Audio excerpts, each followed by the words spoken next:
Today we're diving headfirst into a conversation that's been sparking heated debates across the dating culture, the paradox of dating apps. 2% of matches turn into real life dates. 90% of singles feel addicted to dating apps. That's wild in my eyes. Another thing that makes it so gamified is the paradox of choice. There needs to be like a point, and that point needs to be like pushed, which is like go on a date, meet, like see if you vibe or whatever, and that seems like lost on a lot of these apps. Dating apps have lost people's trust. All right, welcome back to another episode of First Rounds on Me, a First Rounds on Media production. Today we're diving headfirst into a conversation that's been sparking heated debates across the dating culture, the paradox of dating apps. They promise love and connection, but do they really actually want us to find it? Or are they keeping us trapped in the endless loop of swiping, spending, and searching? We're joined by Mabel Kabani and Wren Woodson, the sharp and insightful minds behind NewGirls Podcast, and together we're unpacking some of the biggest critiques, contradictions, and alternatives to dating apps today. Welcome to the show, ladies. Thank you for having us. Thank you for joining us. We came across you initially with your podcast with Alana Dunn, whom great friend of the app and whom we adore, but also is just like such a critical thinker within the space, and is so eloquent in the way that she kind of explains dating apps, obviously based on her past. So I want to open up with the article, which I think is actually kind of encapsulates a lot of what we're going to talk about today, by Sophia K. Rosa from Novara Media. The title of it is I Hate Dating Apps, but How Else Am I Supposed to Find Love? And I think that, as I said, really encapsulates the feeling of this generation of they want connection, they want to find their special partner, or they want to be able to be active within the dating space, but they hate the way that dating apps are structured. And so one statistic that you guys pulled, I was like, what? 90% of singles feel addicted to dating apps. Can you imagine? That's wild in my eyes. No, it's crazy that there seems to be now such like a push and pull. Like everyone hates dating apps, but then you're like addicted to it. So there seems to be like no solution right now. So innovative like apps and in-person real life ideas seem to be doing really well, just because like you're addicted but you hate them. It's like a hard place to be. Yeah, it kind of feels like a game. I think everyone who's like swiped on an app, it feels almost like you're playing a game. Like, is he hot? Is he not hot? Right or left? Like it doesn't feel like it's an actual person. It's just like a picture on the screen and you're trying to win, which is get a match. And that dopamine hit that you get. Yeah, that validation. That validation, that like dopamine plays into that gamification so much. And then so much so that like, what was it? The lawsuit that was filed last year by Tinder against Tinder and Hinge. Did you hear about that? Yeah. Because I think they asked me a question on that, how Tinder, Bumble, and Hinge actually manipulated the dating app to be like social media where you do stay on it. But you said treating people like humans. That was one thing that I personally disliked when I used an app. I was like, I'm not treating all these women as women. I'm treating them as numbers and like a game. Yep. And I was like, that's really fucked up. And I think treating someone's profile as a human being is so important, and we don't do that. But yeah, and that's why apps have such a low success rate overall. This is a stat I pulled in after sending you the articles. But 2% of matches turn into real life dates. 2% of matches. Numbers, only 2%. 2% of matches turn and that to just proves 98% is just for validation. It's what are we doing? 2%, really? 2%. Yeah, that means 1 in every 50 you're going on a date. So 1 in every 50 person. I just want to wrap my head around this because that sounds like such an insane it's so statistic. Low. It's really so low. 1 in every 50 people that you match with on a dating app, you will actually then go on a date with. Yeah. So maybe you guys can validate this, because throughout the years we have to pull our data as well for investors. And I read something that a guy will get a match 6 matches every 1,000 swipes. And then from that, the odds of him going on a real date is like 1 in 32. So whatever those numbers are, it was like 1 in something thousand of going on a physical date from a swipe. But yeah, it's not even just from a match. Not even from a match. So that's from a match. So but that's from a swipe. See, that's where, and I think this is like, again, we don't want to like heavily plug First Rounds on Me, but I think Alana kind of explained somewhat of the premise of the app. But the first point of contact on First Rounds on Me is setting up an actual date. So automatically, we're almost solving that issue, right? So we're not allowing you just to like mindlessly. I think there is always going to be some kind of a gamification to an app because it almost replicates social media in a way nowadays. Right. But when you implement things within the structure of the app that go, we're not going to let you fuck around, basically. So instead of like, say for instance, I came across you and I was like, oh my gosh, she's so cute. Instead of me swiping right on you and then just hoping that we match and then hoping that we spark a conversation, I go, I want to take you at this time, this place, and this location.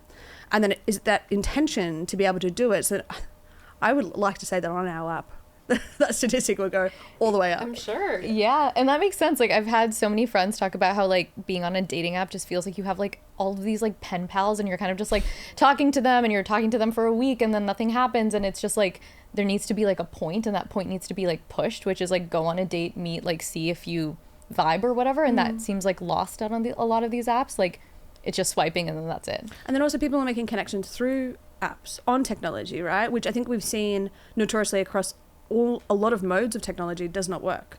Like, people that you get this, you create this false sense of who this person is, or they could be hiding a whole bunch of shit from you. Like, you just never know who you're actually kind of meeting up with. Whereas if you meet them, or not immediately, but like relatively soon after you kind of match with each other, then you have the opportunity to be able to vet that person in person.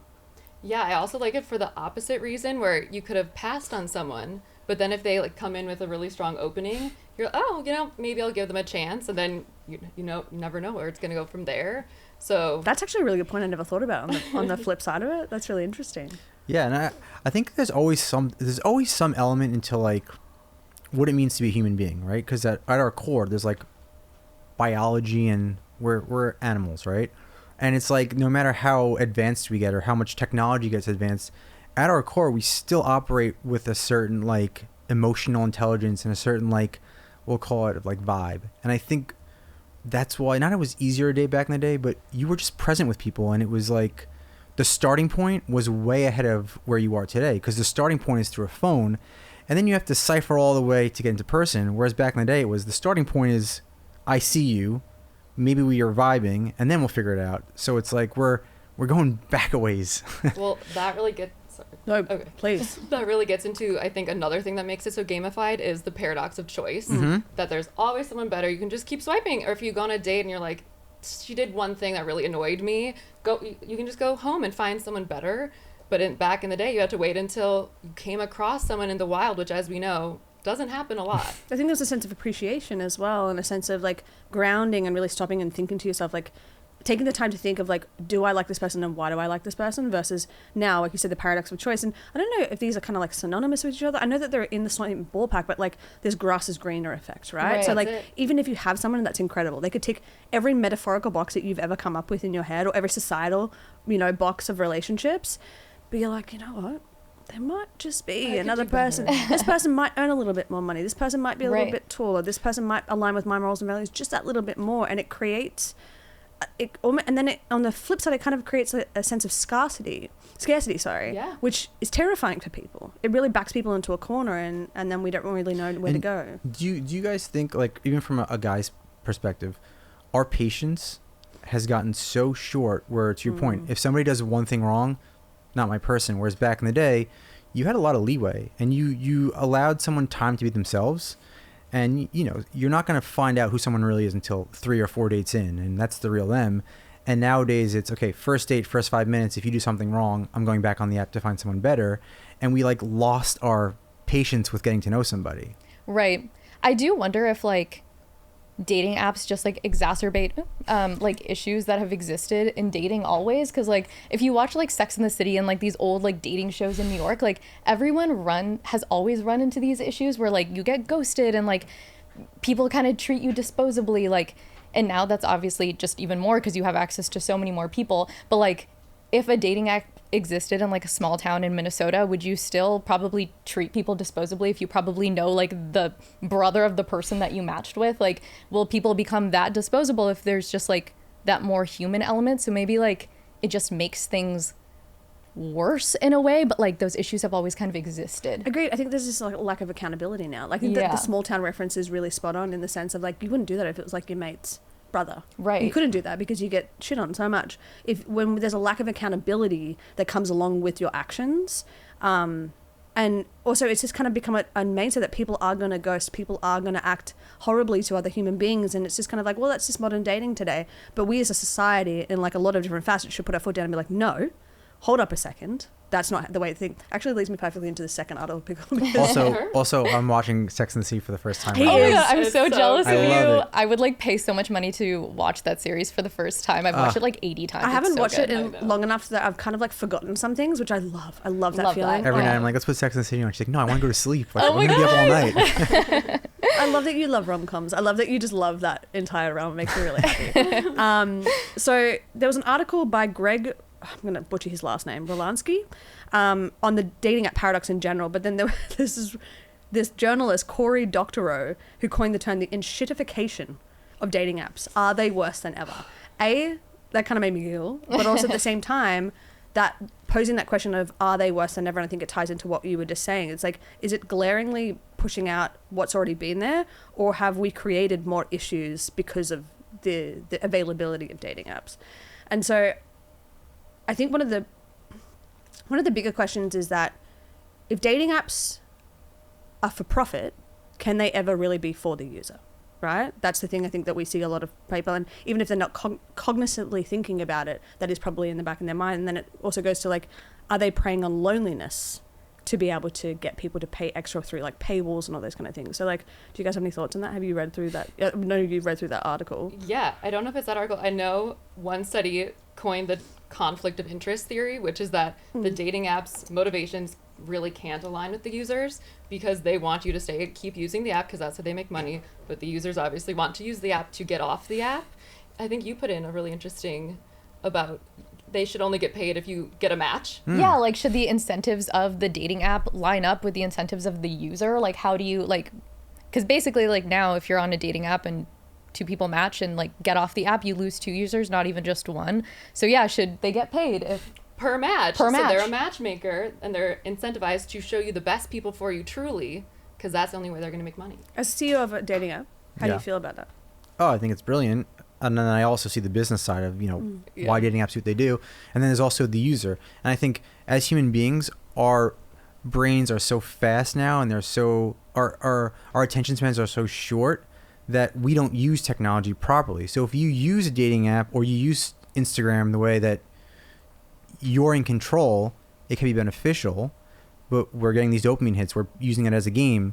And then, yes, the company needs money. And it's like this just beast of an animal that it's hard to walk back. But I think it's all three people: the user, the way the user uses it, and then the company making profit. I think it also comes in like when you look at the juggernauts of the industry, right, of dating apps, they're all of the models are very similar, right? The application itself is you swipe, you match, have a conversation. If you guys want to, then you take it offline.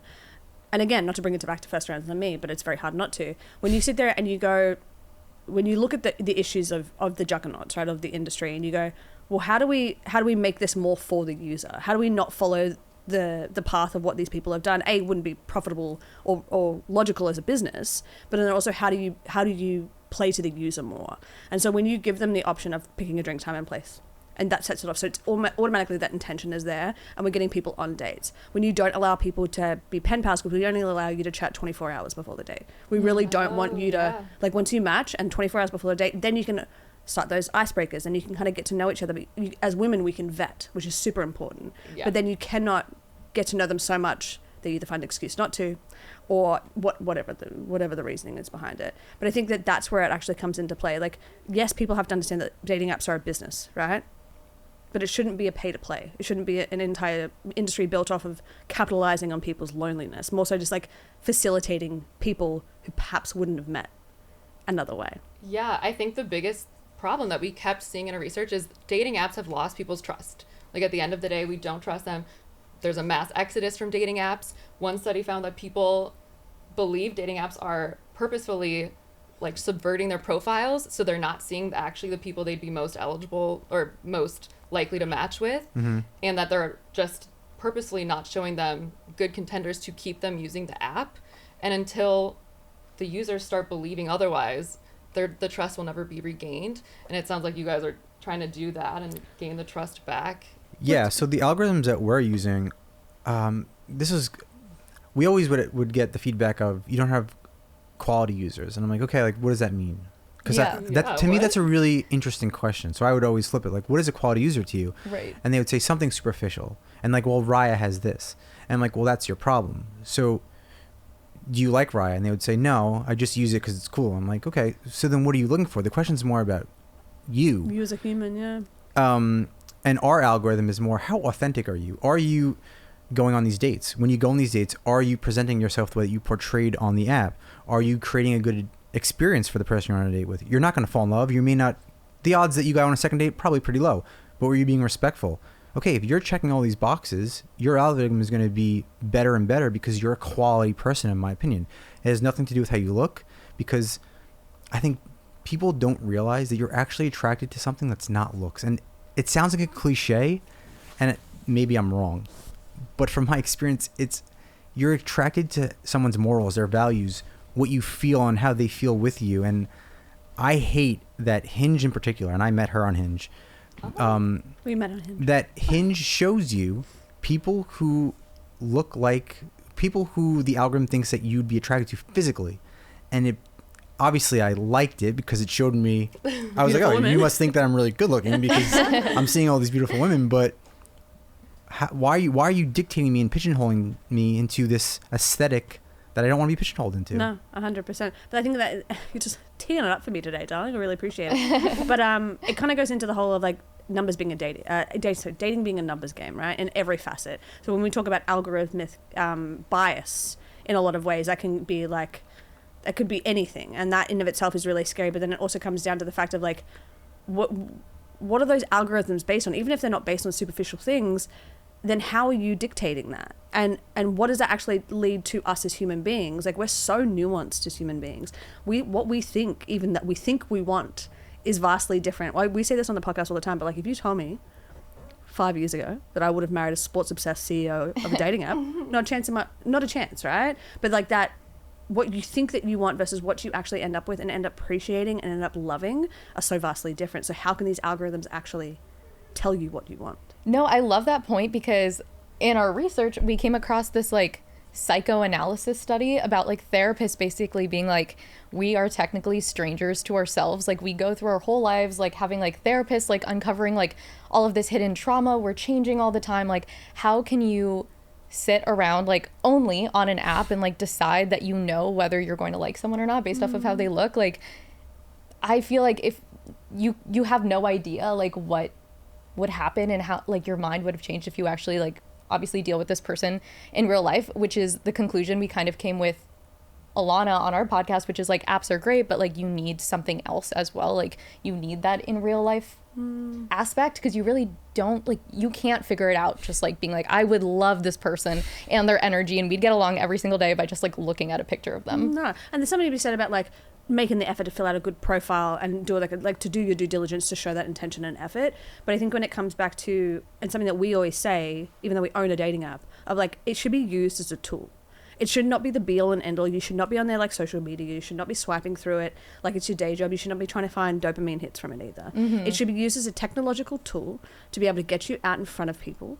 And then slowly but surely you'll understand. And I think through that process of like actually going on dates, then you realize to yourself, okay, maybe I don't need someone who's 6'5". Maybe I don't need someone who does this. Maybe I don't need all of these superficial checklists, because actually I figured out through dating, because dating's so much fun. Like, we both have talked about this so many times. I freaking loved first dates. It was so much fun. It was just enjoyable. And so that we could just kind of get back to a place where that's the main goal, right? For society and for modern dating in general. I want to go into, because it's basically, that I had a little note here is like, do we really know what we want, or do we just pick what sounds good on paper? And I think that's just a perpetual, interesting kind of question. Do you guys have any further thoughts on that? I think it's definitely somewhat of people not knowing what you want until you see someone in person, and obviously you could think you want someone with black hair, and then you meet a blonde and you're like, oh, but his energy, and you can like, it's really like a 3-dimensional view of someone. I think getting a 3-dimensional view into a profile is so hard. And so I think it's a little bit of user error at some point too. We can't just completely blame the apps. It's hard to build a profile that actually tells people who you are in a genuine way. You end up like, I've built an app profile in my day and I'm sitting around with my friends. I'm like, guys, let's think of a funny joke. Like, what's the funniest thing I do? Like, oh, I drink coffee through a straw? Like, that's weird. Like, I'll put that on there. But like, it really doesn't tell them anything about me. This is just like a funny line, but they're all just funny lines and funny bits. It's just impossible to infuse, like you keep saying, humanity into a profile. It's just like parts of you. It's not who you are as actually human being. When it comes to this 3D model, because I like the way that was phrased, one of the things that we find is if you talk to somebody for too long, that you're building them up to be something that's way out, not fair to them, right? You're going to tell your best friend, he's so handsome. You're going to tell your mom, I'm going to marry this guy. He's perfect. And it's like, you never even met this person. Did you guys see that in your research of the longer you build somebody up, the more you're going to be let down when you finally do meet them? Yeah, and it makes sense. It's like you get invested and you put this person on like a pedestal, and then you start like future like dreaming about what it's like and what your kids would look like and what a Sunday would look like. It makes sense. It's just like unfortunate because it's not reality. What did Gianna Lolota call it? There was a technical term for it, future tripping. Oh yeah. Which I was like, that's so fascinating. She kind of explained that you just get into the cycle of like really. I was definitely guilty of that. I did that a couple of times. Where I was like, oh my god, this person's perfect, and then you meet them in real life, and you're like, oh. Yeah, nothing against you, but like it can put a lot of pressure on it in the beginning, and then like every day it is like, it's kind of back to the gamification of it. Then it's like, I made it through the first round. Like my mom already knows, like, got to make it to round 5 because otherwise that's embarrassing. My friends and I actually issued a moratorium on telling like anyone until like date 5, like who are dating, anything, because you don't want to put the stakes on it. The beginning needs to like have room to breathe and not like build it up. That's brilliant, because I agree. Like, we put so much pressure on our first dates, and it should be the opposite. It should be as calm as it can be, because it's already nerve-wracking. Even meeting a stranger for coffee who's a friend. Say you guys were like, I want to introduce you to this new person who's going to be your friend. You're going to be nervous. You're meeting a new person. So it's like, just try and make it as chill as possible, because your real person is going to unravel over time. So yeah, we tell our best friends, we tell our parents, and then after the date, like, how did it go? And it's like, oh man, like, I don't know, it didn't go well. Oh no. It's fine. Like, I wasn't even that invested, but now you are. So now I'm like, yeah, no. And that's using the anonymity of dating apps to your advantage. That like in the opposite way, people are disposable, and maybe that's good because then everything doesn't have to be so deep and thought out from day one. Yeah, 100%. One of the questions I actually had about the algorithms, because I find like the algorithmic situation with dating apps so fascinating, but do you think that dating apps should be required to disclose how their algorithms work, similar to how social media platforms are being pressured for transparency? I don't know. Like, what would they tell you? Like, we're just showing you pictures like of people that you like are into. Like, I don't know what other information they could give us. Kind of in the vein of what Joe was saying, is like, we base our algorithm off like how good of a human being you are, how much you follow through, how much intention you have. It'd be very fascinating to me, at least, like how Tinder, Bumble, and Hinge, how they were actually basing this algorithm. Was it the more you paid, right, that you saw more people? Was it based on the people that you had swiped on before, or was it based on the new people that had come onto the app to incentivize them that they were getting all these hits? Like, me personally, I'd be super fascinated about that. Yeah, especially I guess like if this lawsuit that we just talked about like goes through, I guess it was filed last year as a class action, so we'll see what happens with it, but it could sound like a real precedent with like transparency in dating apps. So like maybe they will like be more open about like, this is how we work, and maybe like everyone will rethink everything and everything will be fixed. Everything. They need a good PR team, because it could work to their benefit. Yeah, true. Be like, hey, yeah, we screwed up. We were doing it on this algorithm, but now we're doing it this way. It's like, okay, revamp. They all come back. But it kind of in saying that, you are seeing a real swing by all of these juggernauts into more of an in real life connection. We see, even like after the inception of First Rounds and Me, we see so many of these big companies tracking back towards like scrambling to figure out how they can get people in real life, because they're hearing the users please. And I think that's really fascinating to know that like we were on the right track to begin with, and there is that point. And that also kind of ties into like events. I think something that you had sent over in terms of like the events that are popping up and how people are, can you remind me of that statistic? Yeah, so in the past year, singles events have increased 42%. 42%. And I mean, even just anecdotally, we've seen run clubs. Oh my God. We went to one, actually. Run club Which one did you guys go to?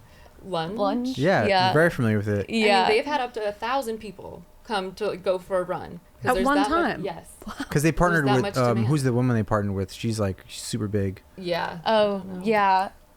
I didn't know that was why, but that makes sense. Like, yeah, Steven, I think the guy who started it. Yeah. He partnered with this woman who had a big run club, and they like did a super dating run club. It was all over the news. Yeah, it makes sense. We went in like November to do a story on it, which was the one that we did with Alana, and we weren't expecting so many people. It was like cold, and it was November, and like there were like hundreds, like almost like 1,000 people all wearing black, like, and everyone was really friendly. That's like something that coming up to us, and actually like people were serious. If you're there, you were intentional. Like, unlike a bar where, you know, everyone's like kind of doing their own thing in like the corner and like not talking to you, like everyone was talking to each other. It was nice. Wow, Yeah. I love You know that. what's fascinating too? If you told somebody that you're going to a speed dating event 10 years ago, you'd be like, ooh. I know, it was like the lame thing to do. Yeah. But now it's kind of cool and fun because I think everything's coming full circle. But I also think Gen Z, I give them a lot of credit. They learn from, I'm 34 and I think we're guinea pigs because we kind of grew up with dating apps. And Gen Z is like, we're not falling prey to what you guys did. And I think they're making everything cool again. But does that, as like a dating app creator, like, how do you feel about that? I like it because why I wanted to create our app is to kind of get back to the way it was, and Gen Z's learning from the way that it was broken. So I think we're on the same page. And I think Gen Z also, they're very anti-drinking and they're more like wellness. And I think it bodes well into like meeting somebody on the same wavelength. And that's why I love coffee dates because, again, 10 years ago, if you're like going on a coffee date with a guy, you'd be like, coffee, he's not into you. Yeah. But now to me, I'm like, I prefer a coffee date because I want to get to know you. I don't want to have this, and we spoke about this on our last podcast. I don't want to have it to be an expectation of, okay, we're going out for a drink. It's 11 o'clock at night. Are we going to end the night with a kiss? Are you going to expect that I'm going to try and sleep with you? And like, how do you kindly reject me and let me know that you're still interested? And it's like this game. It's like, why not just get coffee? And you both know that in a half an hour, you're going to go do your day, That's a fair point, but I also think there's validity for dating apps in general to be pushing for in real life events as well, right? Like that marriage of them, because to your point, we're seeing this younger generation wanting to be more in real life, also doing things that are not surrounding alcohol, which case in point, run clubs, pickleball, blown up. Everywhere you look, a crazy fad. everywhere you look, there's pickleball, and even just something things like book clubs or like dinner parties. Dude. I keep seeing these pop up. So much fun, and I think it's indicative of people's wants and needs within the day and age, and so I think that there is like definitely a marry there. I think the other thing too, and we're going to be building this, we're already doing it, and if other dating apps want to do it. But like, why does dating stop when you're dating somebody? Like, why is it portrayed as for single people? Like, we're married, we're still dating, so why can't we use an app that's more catered towards being in a relationship? And I think, why is it, okay, you're single, now you're in a relationship and you're out of our jurisdiction? I think that's... What would that be like? Oh, we already are working on that. And it's just more of an overall social dating but world. You're just talking to each other. Yeah. Oh, well, yeah. It's more so like... Okay. Sorry. Well, I was going to say, like, you guys just met Hannah, right? So say you guys like, oh, Hannah, we actually want to become friends with you. You guys could set up dates, like as friends, dates. Play dates. Oh. Like, Right. why? Play dates. It's a funny way of saying Well, it. I I don't know just how- adult play dates. That's the only word that comes to mind when it's like not dating. I like adult play date. That's kind of Adult fun. play date. But yeah, I think it's such a miss that people think dating is single. Dating is not single. People should always be dating. Well, single is the beginning of dating, and I think that's like the thing. That's the way in which it's a journey, right? And like to your point, marriage. We own a company. We're really busy. It's so hard to find time to like actually be present with each other. We try to carve out like one night a week. But can you imagine? And you actually did this the other week where I was like, oh my God, that was so sexy. Where he was like, reservations booked, be ready by 6:30. I was like, Amazing. oh my God. And we love a man with a plan, right? We love a person with a plan. And so if married couples, people who are dating, even in the kind of infancy stages of dating, had the opportunity for someone to be like, I'm taking you this time, this place, this location, be ready. I think it's just such a beautiful, intentional way to be able to go about life in general. I love it. Oh, great idea, Doug. That's already in the works. I know. I'm so excited. I do want to talk about government-run dating apps. Because Ooh. There's government-run dating apps. I didn't know this. perhaps out of all Yes. the things that you sent me, I was like, this really catches my eye the Ooh, most. I'm So intrigued by please, this. please give us a little rundown on what you had figured out. We love that you're asking us about that because that was on our like most recent episode. We were talking about like birth rates basically declining around the world, and something that governments are doing are creating dating apps. So Tokyo actually just created, like over the summer, they created a dating app. And we were talking about like incentives of dating apps. So they really want people to find each other, get married, have kids to help raise the birth rate. So these apps are like really good and really intense. Like you have to send in like an income certificate and like meet with an app operator and convince them that you're like serious about finding like a serious relationship. You have to sign a pledge that you want to find marriage. And so these like apps are really serious and built to like help you get married and have a family. I mean, from a business owner standpoint, a private company should do that because, okay, Hinge and Bumble and Tinder, half of their value is on data. And if you get that level of data and you get that level of trust with a community, that's more than subscriptions could ever be. I have two-pronged question here. So A, the level of information, right, that they had to give is exorbitant in comparison to what we know of the information that you have in the dating app. Do you think that that's something that people would be comfortable with? I would give it to the government because they already have it. Right, but then could a private company even I don't know. that? You need a really deep level of trust. But actually it leads me to my second question. And this is, I'm an immigrant, I'm from Australia, right? But also at the same time, there seems to be a deep mistrust of the government here in the United States. So would that actually bode well? Would people give that much information? Which I know the government already has a little bit of it, but would they be comfortable with giving that much information? Maybe like local governments. I know people like in the US like really love their local governments. Like I could see like local governments coming out with like initiatives being like, people are like detached and we want to like really bring people together. Like let's start this like local dating app and it doesn't feel like the national government has your information. All of your information. Yeah. And it's probably info they already have. Yeah, Like, that's what I was about to say. real. Is like they probably already have. Yeah, I wonder how. I mean, I think people in America think they're too cool for something like that to work. Where it's like, Yeah. I'm not going to use a government dating app. Like, I'm too cool for Lame. that. Yeah, I think. Well, they need a good PR team then. Yeah, demonstrate. yeah. But I think that kind of just ties back into the beginning of this conversation of the people wouldn't do it because they have so many options through the other ones. So they wouldn't need a government unless they were like super serious about getting married and like raising the population. You know what I mean? If there was like a real purpose behind it, then perhaps. But I think. But I also feel like people in New York want to be single. Like it's like we were talking about what's his face the other day. It's just like New they York is- want to suffer. It's like, you know, it's like I like the breakup and I like the first date and I like my heart getting broken because it's cool. Not cool. It's exciting.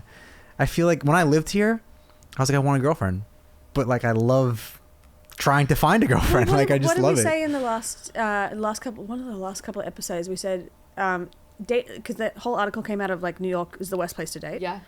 And we rewrote it and we were like, it's more fun to be single here. I don't think it's the worst place to date. I think people are just more happy being and more content being single. Again, it comes down to the options. It comes down to the magnetic nature of the city of itself. But your point, like you're like, I want a girlfriend, but do I really? Do you both live in the city? Yeah. Yes. Don't you feel like you're in a movie just living here? Yeah. Yeah. Yeah, I don't know, just fun. But you can be in love in a movie. Of course. Of course. So you can be happy. To me, you sound like such a man. Fair. Yep. Very I fair. hear a lot of my like female friends like loving the single life. And we look at the guys who are perpetually single and we say they have Peter Pan syndrome because they're never growing up. Like, why are you 35 and you still are like, yeah, I'm not texting her back. You know, like I have a hot date tonight. Like, don't you want the stability? Don't you want? So I think that's 100% accurate. And I didn't get an emotional intelligence till I was 30 because of her. And yeah, I think that This is good to know. He was oh yeah. he was full on Peter Pan when I first met him. But I also I think it takes a lot of self-awareness for you to sit down. I think every guy should sit down with themselves when they hit 30 and be like, okay, you have two routes here. You actually want to try and find a partner and see what your life looks like for the next 20 years, or you're going to be single for the next 20 years. When you're 50 and you look at your life, are you going to be happy? And if you are, then that's great. But I think you should look at yourself at 50 and be like, you at 50 hitting on 30-year-old women in the bar. Is that the life you want? And if you do, great. If not, I'd Is that change pretty quickly. Yeah, I mean, that's to your point, like the whole like being fun single thing, like I do think it gets old at a certain point. You can only like really do that so much. Even like we're like 28, like, you know, like people aren't going out every single weekend. We're not like going out with our friends getting like crazy anymore. So it's like the opportunities to really like harness being single and having fun with it like diminish, and you start to get serious and like work takes over your lives, and like it's nice, I guess, to have somebody and like have something serious because you're not just like, your identity is not being single only anymore. 100%. So Wolf was on our last episode and we spoke about this. And I think this is just, again, my perspective. But when you're in your 20s, you're trying to figure out two things. One, like how to be with the opposite sex. And two, how to make money. Like that's your goals. So when you hit a certain age and you figure out like, okay, I met the person of my life, half of your life is like stress-free. It's just like enjoyable. You don't have to go out every night and be like, oh, I wonder if like I'm gonna hook up with somebody. I wonder like how my night's gonna go. no, I'm just going to dinner with my wife. I don't have to go to the bar and stay out all night and like wake up hungover. Not sure where I was going with that, but Well, I think, but that's interesting. But then it's also like, you know, and not to disillusion people with relationships and long-term, like healthy relationships, then you kind of take on a new set of, not problems, but things that you have to work through, right? Now you're in a serious relationship. Now you got to like work at that. Got to balance life and work and all those kind of beautiful things. And so, but I think there comes a point in every person's life. And I think, not to be stereotypical, it comes a little bit earlier for women, not only biologically, but also we're a little bit more clued on up here and a little bit more clued on in here, where we go, okay, so we start to really think forward. We think about our lives a little bit more. And so I agree. But I can understand why people say that New York is a fun place to be single. I really can. One other thing I really wanted to talk about was the rating system, right? Oh, yeah. Because didn't that come along with the government-based dating apps in themselves? Did it come along with them, or was it? It did. It was kind of just like something Ren and I talked about with like what could help an app do better or something. Like what if they did have like a rating system, or like if you went on a date and like, because there's like Facebook groups. Like, didn't you invite me to one that was like a Facebook group? Are we like, dating the same man? NYC. I'm not a part of it, but I've heard join. so many stories of it, and it just seems so chaotically fascinating. And it's just like if dating apps, like creative ways that dating apps could be more like Ren was saying, like trustworthy or something. Like, can you rate a date, and then does that guy like get like, if he has like a 1-star rating, like maybe the algorithm like doesn't work for him as much or something. Like, should there be some kind of like reward system for good behavior, like I guess you guys are doing? I was about to say, we've talked about this extensively, right? And I think that we found a good solution, but automatically we didn't find it. No, we didn't. That's true. We didn't find We it. did not find we it. had a guest, Talia, on who actually Talia found found this. it. But initial thoughts are like, shit, does that become too Black Mirror, right? Do we get into the realm of like giving people ratings, and then it becomes so superficial, and then it's also so subjective, right? But Talia had, and I'll let you explain this because I think you'll Yeah, you know what's funny is like sometimes I'm like, I don't know if I want to share it because if the other dating apps steal it. Trademark. Yeah. Trademark, But, everybody. no, so all the time people are like, you should do this feature and do this feature. And I'm like, okay, you don't understand what goes into building in all the edge cases. So most of the time, I'm just like, okay, yeah, I'll think about it. Talia brought up this rating system, and her feature was just brilliant.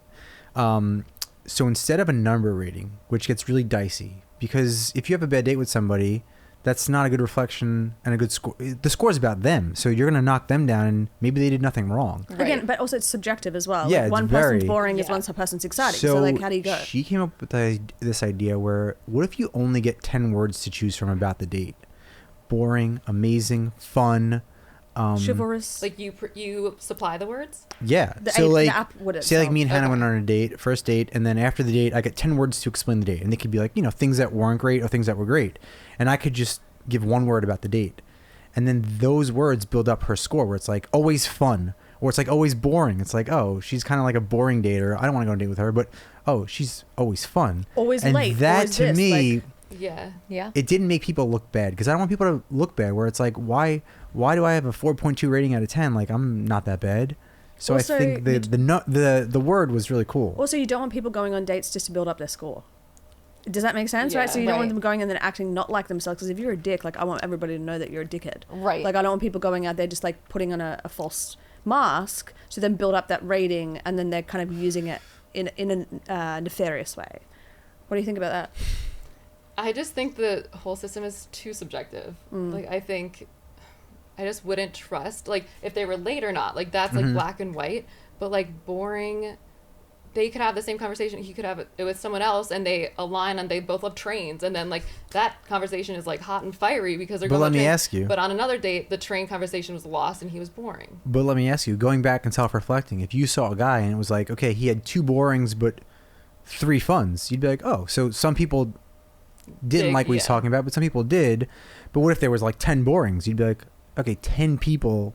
He's just Think that you're Arguably, bored. Right. who Like have in this different- system, I think it would have to just like, you'd need a bunch of reviews to like move the needle at Yes. all. Otherwise, like things are just kind of all over the place. And yeah, like you'd need like 10 boring reviews to like make you look Right. kind They'd of be like, boring. you have to Yeah. have a certain number of the word for the word to count or something. Right. But yeah, I thought her angle was pretty good. I just think it takes it away from it being like, again, kind of verging into that Black Mirror thing, and I think it also Yeah. stops it from being so wholeheartedly superficial. Like it's not about, is this person like hot or not? Again, it's subjective.